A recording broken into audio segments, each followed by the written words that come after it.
Sir स्वागत है आपका सुरागीलाल न्यूज चैनल में। मैं मानिक गुप्ता।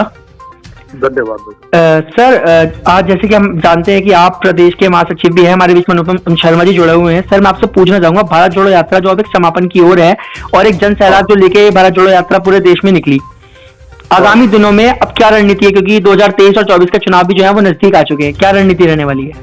देखिए, रणनीति भारत जोड़ो यात्रा की हमारी बड़ी स्पष्ट थी कि हम भारत जोड़ो यात्रा हमारी बढ़ती महंगाई के खिलाफ और बेरोजगारी के खिलाफ और जो हमारी जो ज्वलंत मुद्दे हैं उनके खिलाफ ये यात्रा हमने निकाली थी जी। तो ये यात्रा हमारी लोगों को, क्योंकि लोगों का सरोकार था हमारे मुद्दों से जी, या जो लोगों के मुद्दे थे उनसे कांग्रेस का सरोकार था जी।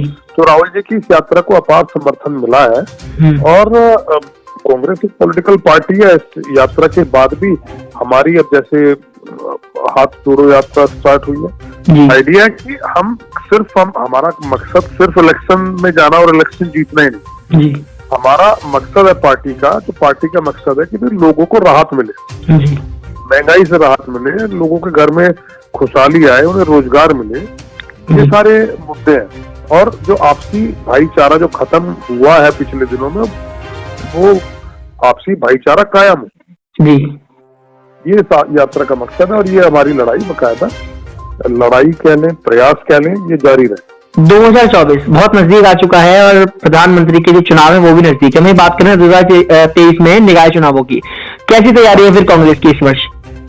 देखिए, कांग्रेस पूरी तरीके से तैयार है। आपने देखा होगा, अगर हम प्रदेश कांग्रेस कमेटी की बात करते हैं तो हम हर जगह हर मुद्दे पर पूरी तरीके से तत्पर है, लोगों के बीच में है। और हमें हमारा कार्यकर्ता में इस यात्रा के कारण भी बहुत जोश हमारे कार्यकर्ताओं में, तो और लोगों का भ्रम भी टूटा है। जो आज तक लोगों से जो झूठे वादे किए गए भारतीय जनता पार्टी की सरकार द्वारा, लोगों का भी भ्रम टूटा है। तो आने वाले समय के नतीजे आप भी देखेंगे, काफी बदलाव होगा आने वाले नतीजे जी। तो ये हमारे बीच में जुड़े थे अनुपम शर्मा जी, बहुत बहुत शुक्रिया सर। और इसी के साथ हम आपको आगे भी दिखाएंगे कि क्या अपडेट है भारत जोड़ो यात्रा की। धन्यवाद। आपको बता दूं, जिस तरह से हमारे कांग्रेस पार्टी के नेता और मैं समझता हूं पूरे हिंदुस्तान के हिंदू, मुसलमान, सिख, ईसाइयों की जनता पर राज करने वाले हमारे युवराज कांग्रेस के नेता माननीय राहुल गांधी जी ने जिस तरह से नफरत छोड़ो और भारत जोड़ो की यात्रा शुरू की है, इस यात्रा अब अंतिम चरण में पहुंच रही है। और इस हिंदुस्तान की सभी जनता ने, हर धर्म, सबके समाज के लोगों ने जिस तरह से माननीय राहुल गांधी जी के भारत जोड़ो यात्रा में सहयोग दिया है, हम पहले इस हिंदुस्तान की सब जनता का शुक्रगुजार हैं और धन्यवाद देते हैं कि हमारे कांग्रेस के नेता को जिसने एक नई राह दिखाने का काम किया है, वो काम इस जनता ने पूरा कर दिखाया है, जिससे हमारी विपक्षी पार्टी, क्या खासकर भारतीय जनता पार्टी का होश फाख्ता हुआ कर रहे हैं। मैंने कहा कि आगे की क्या रणनीति होगी, ये सफलतापूर्वक भारत जोड़ो यात्रा जो अब समाप्त होने जा रही है, आगे के हमारे उत्तराखंड के अध्यक्ष माननीय करण मेहरा जी ने एक पूरा प्लान तैयार किया है उत्तराखंड के अंदर कि हाथ से हाथ जोड़ो यात्रा जो 26 जनवरी से शुरू होगी और 26 जनवरी शुरू होकर पूरे उत्तराखंड में करण मेहरा जी के निर्देशानुसार इस यात्रा को सफल बनाने का पूरा कांग्रेस पार्टी का एक एक कार्यकर्ता जी जान से जुटेगा और कांग्रेस पार्टी के संगठन को और आने वाले भविष्य को कांग्रेस पार्टी जिंदा करने के लिए उसमें लगी रहे। इस समय जो देश में माहौल है, जो सांप्रदायिक द्वेष और हर तरह से जो एक वैमनस्य चारों तरफ दिख रहा है और ऐसा लग रहा है कि जो अनेकता में एकता का जो मूल मंत्र, जो मूल भावना हमारे देश में थी, वो आज लुप्त हो रही है। तो इस वातावरण में हमारे लोकप्रिय सर्वमान्य नेता श्री राहुल गांधी जी ने जो भारत जोड़ो यात्रा शुरू की है, उसकी आज बहुत ज़्यादा आवश्यकता थी। ये संदेश देना ही इसका उद्देश्य है कि पूरा देश एक है, सब धर्म एक हैं, सब संप्रदाय एक हैं, सब जातियाँ एक हैं, सब विचारधाराएं अलग अलग हो सकती हैं, लेकिन मनुष्य के मन में जो धर्म, एक दूसरे के धर्म के प्रति, एक दूसरे के विचारों के प्रति जो सम्मान था, वो कभी भी समाप्त नहीं होना चाहिए। इसी संदेश को लेकर राहुल गांधी निकले हैं। और साथ ही बहुत सारी समस्याएं हैं जिनसे देश जूझ रहा है।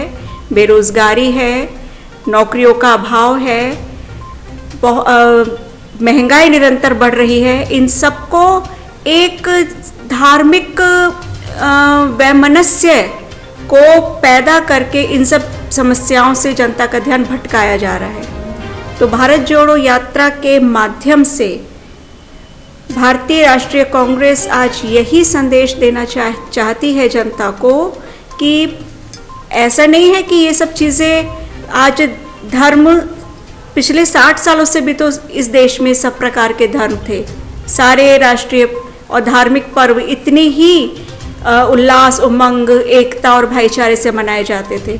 अब ही ऐसा वातावरण क्यों बन जाता है कि एक समुदाय दूसरे समुदाय के धर्म को स्वीकार नहीं करेगा, उस पे वो शुभकामनाएं नहीं देगा। तो इस तरह का वातावरण बहुत गलत है। पूरे भारत को एक सूत्र में जो बांधा रखा है कांग्रेस ने, उसी वचन के साथ, उसी अपने उद्देश्य के साथ, उसी मूल भावना के साथ राहुल गांधी निकले हैं और उनकी यात्रा का यही उद्देश्य है और आगे भी यही प्रयोजन है कि भारत की जनता समझे कि क्या सही है, उसे कहाँ भटकाया जा रहा है, किन बातों में उलझाया जा रहा है। तो मैं यही कहूँगी कि भारत जोड़ो यात्रा एक ऐसी अलख लेकर राहुल गांधी चल पड़े हैं कि पूरा देश निरंतर उनके समर्थन में धीरे धीरे आ रहा है और वो समझ रहा है कि ये कितना बड़ा हित इसके पीछे छुपा हुआ है।